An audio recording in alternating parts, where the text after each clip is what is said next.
እዚህ ሰላሜን እያገኘው አይደለም እና ሰላማዊ ወደማገኝበት ስፍራ መሄድ አለብኝ እያለች ነው ሩታ። በነገራችን ላይ አሁን ላይ ሕፃን ልጅን ይዞ አይደለም ከአገር መራቅ ይቅርና ከቤተሰብ ጋር ሆኖ ራሱ በጣም ነገሮች የሚከብዱበት ጊዜ ላይ ነው ያለ ነው። ሰላም ቤተሰብ፣ እንዴት ናችሁ? ተመልሼ መጥቻለሁ። ተመልሼ ስመጣ እንግዲህ አንዳንድ ሰዎች በማይገባቸው ነገር ገብተው የሰዎችን ህይወት ይበጠብጣሉ። በማይገባቸው ጥልቅ የሚሉ ሰዎች አሉ። ቢያንስ ለሰዎች ደስታ እንኳን መሆን ባትችሉ ሰላማቸውን ለመንጠቅ፣ ሰላማቸውን ለመንሳት ግን አትጣሩ። ሩታ ይህንን የወሰነችበት ውሳኔ እንግዲህ እዚህ አሁን ባለችበት ሁኔታ ሰላሟን እያገኘች እንዳልሆነና ሰላም አገኘው ስትል አላስፈላጊ የሆኑ ሰዎች የእሷን ህይወት እየበጠበጡ ያሉ ሰዎች እንዳሉ እየተናገረች ነው ያለችው። ግን ደግሞ ይሄን ነገር ቤተሰብን እንዴት ብላ ማሰመን እንዳለባትም በጣም ግራ ገብቷችኋል አይደለ? አይደለም ሕፃን ልጅ ይዞ ከሀገር መውጣት ይቅርና ከቤተሰብ ጋር ሆኖ ራሱ በጣም ብዙ የሚፈጠሩ ጫናዎች አሉ። ራሱ ይሄ ከወለዳችሁ በኋላ ሆርሞናችሁ ይቀየራል።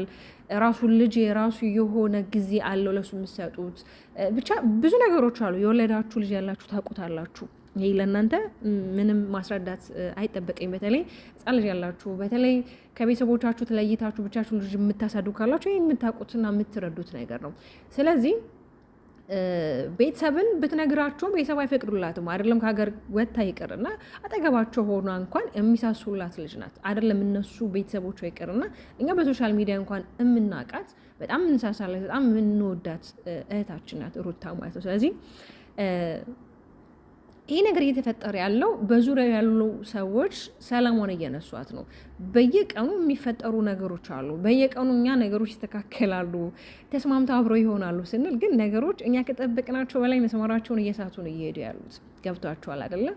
ኦኬ እኛ እኮ ችግር የለብንም። ከሄርሜላ ጋር የመሆን መብት አለው አብርሽ ማለት የራሱን ህይወት ራሱ ነው የሚኖር። ሁሌም እንደምላችሁ ሰው የራሱን ህይወትና የራሱን ላይፍ ከራሱ ውጭ ማንም ሊኖርለት አይችልም። ምናልባት እኛ ለዛ ሰው ምክር ወይም ደግሞ ይሄ ትክክል አይደለም፣ ይሄ ቢሆን እንዲህ ብለን አስተያየት እንሰጣለን። ያ ሰው ደግሞ የሚፈልገውን ነገር ከዛ ውስጥ መርጦ የመውሰድ የራሱ መብት ነው። ገብቷችኋል አይደለም? ስለዚህ የሩታ ክስትን ብትሆን አይደለም ከሀገር ልትወጪ ይቅርና አጠገባችን ሆነሽ ራሱ እኛ በጣም ነው የምንሳሳልሽ። እንዴት ይሄ ጨቅላ ሕፃን ልጅ ከሀገር ይዘሽ ልትወጪ ትችላለሽ? እንዴት ሊሆን ይችላል? አንደኛ የማያውቀው አየር፣ ሁለተኛ ማን አለ እዛ የምትሄጂበት ቦታ ላይ ማን አለ? እህት ነው ወንድም ነው ምንድን ነው ያለሽ? ማን ነው ሊንከባከብሽ የሚችለው? ማን ነው አንቺ ትሪት ሊያደርግሽ የሚችለው? ያንን ነገር ሁሉ እያለቻት ነበር። እውነት ነው። በማታውቁት ሀገር ላይ አይደለም ልጅ ይዛችሁ ራሱ ለስራ እንኳን ስትሰደዱ በጣም ብዙ ስትራግሎች አሉ። ስደት ወይም ደግሞ ይሄ የውጭ ላይፍ ማለት የሆነ እንደሚታሰው እንደሚወራው ወይም ደግሞ ይሄ ሶሻል ሚዲያ ላይ እንደምናየው ይሄ የሚበረቀረቅ ወይም ደግሞ አለ አይደለ እንደዛ አይነት አይደለም። በጣም ብዙ ቻሌንጆች አሉና ስለዚህ ሩታዬ የኔ ቆንጆ እናውቃለን ሁላችንም አይደለም እርግዝናሽ ላይ ይቅርና ከእርግዝናሽ በፊትም በጣም በህይወትሽ እየገቡ ብዙ ህይወትሽን ያመሰቃቀሉ ሰዎች አሉ፣ እናውቃለን። እርግዝናሽ ላይ በጣም ብዙ የነበሩ ቻሌንጆች አሉ። እነዛ ቻሌንጆችንም አልፈሽ ደግሞ አራስ ቤትም ብዙ ቻሌንጆች አሉ። አንቺ በብዙ ቻሌንጆች ያለፍሽ እንዴት ነው? ይሄ ወርቅ ራሱ እኮ ዋጋ ያለው በብዙ ሰዓት ተፈትኖ ነው። ብዙ መከራዎችን አልፎ ነው ይሄ ውድ የሚባለው ወርቅ ራሱ ወርቅ ተብሎ ስም ይወጣል። ስለዚህ አንቺ ደግሞ ወርቅ ነሽ፣ ብዙ ቻሌንጆችን ያለፍሽ። እውነት ለመናገር ነገ እንኳን ለልጅሽ በጣም የምታወቹ ብዙ ነገር አለሽ። አንቺ ከአብርሽ ጋር እንኳን ስትገናኝ ፍቅርን እንዴት ነው ይሄ የሰው ልጅ የሆነን ነገር ለማግኘት ብቻ ሳይሆን ለሚፈልገው ነገር ዋጋ እንዴት መክፈል እንዳለበት ብዙ ሰው ባንቺ የተማራለ። ግን ደግሞ እኛ እንድትለያዩ ደግሞ አንፈልግም። እናንተ ደግሞ ፈቅዳችሁን ወዳችሁ ከተለያያችሁ እንግዲህ ምንም ማድረግ አንችልም። ገብቷችኋል አይደለ? ከዚህ በፊትም ቪዲዮ እንደሰራሁላችሁም ሩታ ከሀገር እንድትወጣ ነገሮችን እያመቻቸች ያለችው ሄርሜላ እንደሆነች እየሰማሁ ነበረ። እውነት ለመናገር ሄርሜላ እኔ ሳስበው ይሄ ነገር የምታደርግ አይመስለኝም። ማለት ለምን ከአካባቢ እንድትርቅላት ከአብርሽ ጋር ያላት ነገር ወይም ደግሞ ከአብርሽ ጋር የምታደርገው ነገር እንደ ልቧ ለማድረግ እንዲመቻት አይመስለኝም። ይመስለኛል ምናልባት ሩታን የሚወዳት ወይ ደግሞ የሩታ የሆነ ወዳጅ ይመስለኛል ይሄን ነገር የሚያደርገው። ብቻ የተለያዩ መረጃዎች ይወጣሉ። ሩታን እንደዚህ መርዝ ላይ ያጠጧት፣ ሩታን እንዲህ ሊያደርጓት ማለት በዚህ ደረጃ ማለት ክፋትን ለምን አስፈለገ? እውነት እንደዚህ መጥፎ ነገሮች ራሱ ከታቀዱ እጅ ምንም ያጠፋችሁ ነገር የለም። እውነት እላችኋለሁ ምንም ያደረገችው የዚህን ያህል ለበቀል ወይም ደግሞ ለዚህ ለማይሆን ነገር ወይም ደግሞ ይሄ ለማይረባ ሀሳቢ የሚያስደርጋት ያደረገችው ነገር የለም። እንደውም ለብዙዎቻችሁ መልካም ለብዙዎቻችሁ ብርታት የሆነች ናት ሩታ ማለት። አዎ እና አቤልም ከሩታ ጋር ያው በጣም ቆንጆ ጊዜ አሳልፈዋል። ሁልጊዜ እንደምላችሁ ለእሷ ብዙ ዋጋ ከፍለዋል። ነገሮች አልስተካከሉ ሲሉ እና ከአብርሽ ጋር መሆን እንደማትችል ሲያውቁ ከሄርሜላ ጋር እንዲሆን የፈልጉበት መንገድ አለ።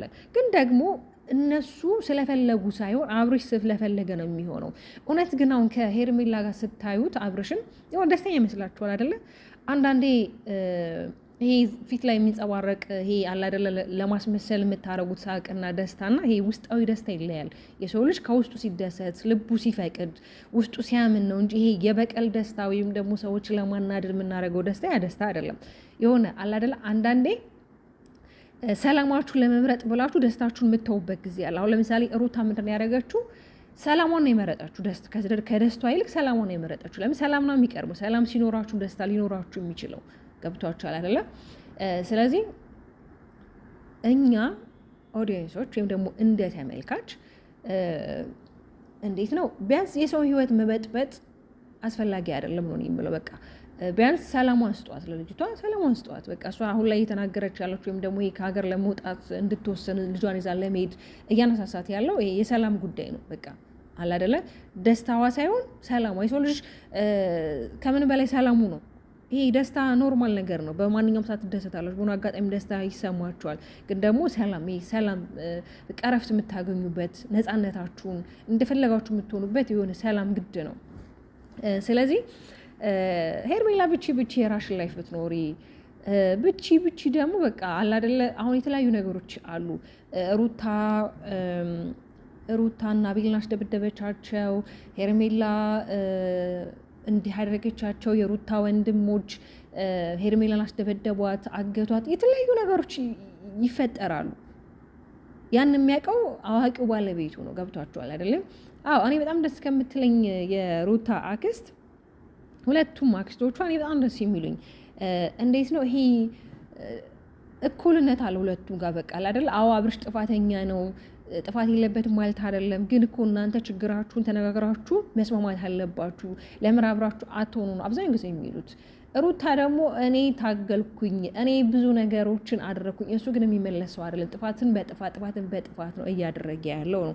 አዎ ጥፋትን በጥፋት ነው። ግን እንዴት ነው ይሄ አብርሽ ይመስለኛል የሆነ ተስፋ እየቆረጠ ይመስለኛል በሩታ ላይ። ለምን አሁን ያለው ነገር እንደዛ ነው የሚመስለኝ። ግን ደግሞ ሳስበው ደግሞ ተለያይተው የሚለያዩ አይነት ሰዎች አይደሉም ሁለቱ። ለምን ፍቅር አለ፣ ይፈላለጋሉ፣ ይዋደዳሉ።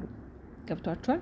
ቅድም እንዳልኳችሁ ነው የሆነ ሰላማችሁ መምረጥ አለባችሁ ከደስታችሁ። ለምን ሄርሜላ አሁን የሆነ ደስታ የምትሰጠው አይነት ነው ለሱ የሚመስለው፣ ግን ሰላሙን ግን የምትሰጠው የት ነው?